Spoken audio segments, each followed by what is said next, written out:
Detox நேயர்களுக்கு வணக்கம். கூட்டணிக்குள்ள இருந்துக்கிட்டு ஆட்சியிலும் அதிகாரத்திலையும் பங்கு பெற்றுக்கொண்டு இவங்க படுத்துகிற பாடு இருக்குதே கொஞ்சம் நஞ்சம் கிடையாது அப்படின்னு தான் தாவேக்காவுடைய குமுறலாக இங்கே பார்க்க வேண்டிய ஒரு விஷயமா இருக்குது. 2 எம்எல்ஏக்களை தான் வச்சுக்கிட்டு இருக்கிறாங்க. இவங்க அமைச்சராகவும் இருக்கிறாங்க. ஆனால் இவங்க கொடுக்குற குடைச்சல் இருக்குதே, இதை செய்யாத அதை செய்யாத, இதை இப்படி மாற்று அதை அப்படி மாற்று அப்படின்னு ரொம்ப குடைச்சல் கொடுத்துட்டுருக்காங்க. நம்ம தலைவர் எப்போ தான் இந்த கட்சியை அப்படியே கட் பண்ணி அனுப்ப போகிறாரு நம்மளுக்கு தெரியல அப்படின்னு தான் தாவேக்காவுடைய குமுறலாக இருக்குது. விடுதலை சிறுத்தைகள் கட்சியினுடைய சமீபத்திய நகர்வுகள் இன்னைக்கு தாவேக்காவை உச்சபட்ச கோபத்தில் கொண்டு போய் உட்கார வச்சிருக்குது அப்படின்னு தான் சொல்லணும். ஏன்னா நீங்கள் கூட்டணிக்குள்ளே இருந்து தலைவர் ஒரு சில விஷயங்களை எதிர்க்கிறாரு பேசுகிறாரு அப்படின்னு போனால் கூட கூட்டணிக்குள்ளே இருந்துக்கிட்டு ஆட்சியில் நடக்கிற குறைபாடுகளை சுட்டி காட்டுற இவங்களுடைய மனநிலைமையை நம்ம என்ன சொல்கிறது அப்படின்னு தான் இன்னைக்கு பல பேருடைய குமுறலாக இருக்குது தாவேக்காவில்.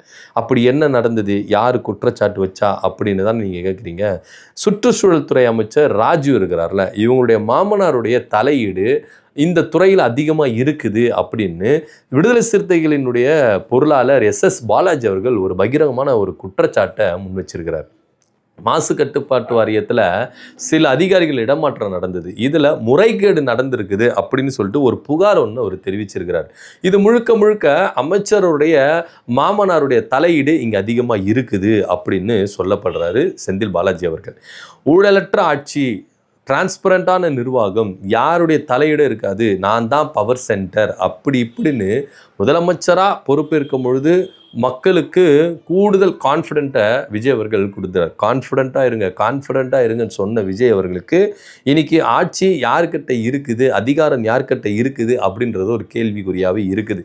இங்கே பவர் சென்டர் நான் தான், இது யாருமே கிடையாது அப்படின்னு சொன்னார். ஒரு சுற்றுச்சூழல் துறையில் அமைச்சர் தலையீடு இருக்கலாம்பா, அவங்க மாமனாரோட தலையீடு இருக்குதே, இதுக்கு என்ன பண்ண போறீங்க? மாசு கட்டுப்பாட்டு வாரியத்தில் நீங்கள் அதிகாரிகள் இடம் மாற்றுறீங்க, இதில் முறைகேடுகள் நடந்திருக்கு, லஞ்சம் வாங்கப்பட்டிருக்கு, ஒரு சில அதிகாரிகளுக்கு ஃபேவராக ஒரு இடத்துல போடுறதுக்கு காசு வாங்கியிருக்கிறாங்க, அது மாத்திரம் இல்லாமல் ஒரு சில அதிகாரிகளுக்கு ஃபேவராக செயல்பட்டுருக்கிறாங்க. இதில் அமைச்சர் ராஜீவினுடைய மாமனார் விஜயபாஸ்கர் அவர்களுக்கு முழுக்க முழுக்க இதில் தொடர்பு இருக்குது அப்படின்னு ஒரு புகார் ஒன்று தெரிவிச்சிருக்கிறாரு நம்ம எஸ் பாலாஜி அவர்கள். இப்போ விஷயம் என்னன்னா, ஊழலற்ற ஆட்சி தரேன், டிரான்ஸ்பரண்டாக தரேன், என் ஆட்சியில் எந்தவித ஒளிமறைவும் இருக்காது, மக்கள் எல்லாமே என்ன பண்ணால் அப்படியே திறந்து பார்க்கலாம், அந்த அளவுக்கு ஒரு டிரான்ஸ்பரண்டான ஆட்சி இங்கே நடத்துவேன் அப்படின்னு தான் சொல்லி விஜய் அவர்கள் என்ன பண்ணார், மக்களுக்கு ஒரு அசூரன்ஸ் கொடுத்தாரு. ஆனால் இன்னைக்கு அது ஒரு பெரிய கேள்விக்குறியாக இருக்குது. ஊழலற்ற ஆட்சின்னு சொன்னீங்களே, இன்னைக்கு உங்கள் ஆட்சியில் ஒரு அமைச்சருடைய மாமனார் இந்த அளவுக்கு தலையிட்டு இவ்வளோ ஊழல் பண்ணியிருக்கிறாரு, இது எங்கே போய் முறையிட அப்படின்னு சொல்லிட்டு தான் எஸ் பாலாஜி அவர்கள் ஒரு குற்றச்சாட்டை முன்வைக்கிறார்.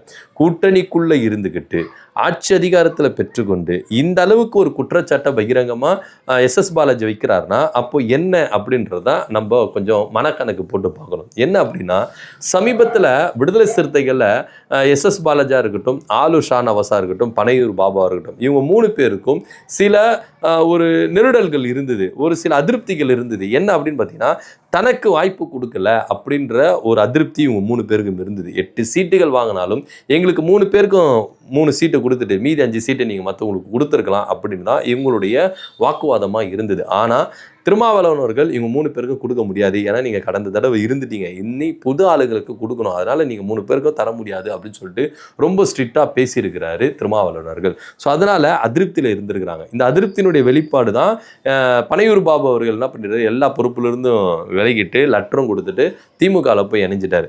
அடுத்து யாருப்பா, எஸ் பாலாஜியும் ஆலூர் ஷானவாஸ் தான், இவங்க 2 பேரும் தான் இணைய போகிறாங்க அப்படின்னு பேசப்பட்டது. இதில் ஆலூர் ஷானவாஸ் அவர்கள் திமுகவில் பல டிமாண்டுகளை முன்வைத்ததுனால அதனுடைய இணைப்பு விழா அப்படின்றது கொஞ்சம் நகர்ந்துட்டே போகுது. அடுத்து எஸ் பாலாஜிக்கும் கட்சிக்குள்ள ஒரு உரிய அங்கீகாரம் கிடைக்கல, மரியாதை கிடைக்கல அப்படின்றதான் இங்கே பேசப்படுது.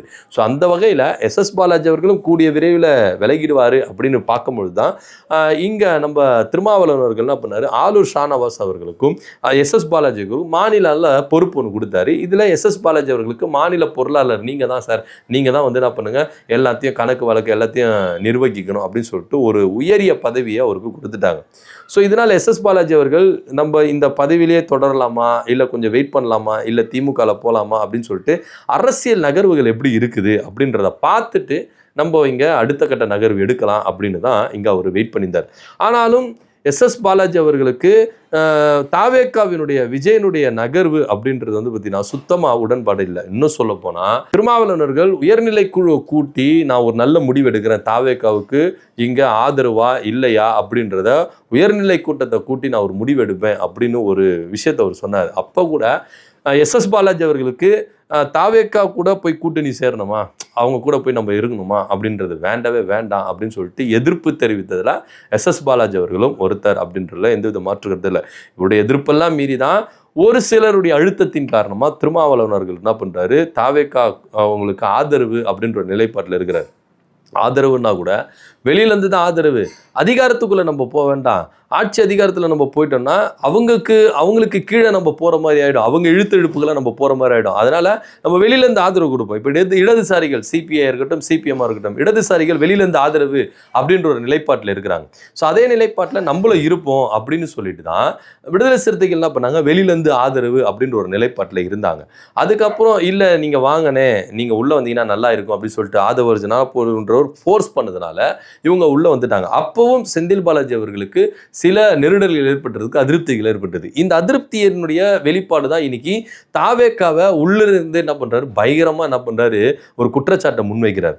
இப்போ நீங்க இப்போ சமீபத்தில் இந்த டெல்லி சிறப்பு பிரதிநிதி அந்த பதவியெல்லாம் கொடுத்தாங்களே, அப்பெல்லாம் வந்து தாவேக்காவை சாஃப்டா தான் ஹேண்டில் பண்ணாங்க எல்லா கூட்டணி கட்சிகளும். அதுக்கு முன்பாக நீங்க பாத்தீங்கன்னா ஒரு பகிரங்கமான ஒரு விஷயத்துல இப்ப ரத்தன் பண்டிட்டுக்கெல்லாம் அரசு பதவி கொடுக்கும்போது எதிர்த்தாங்க.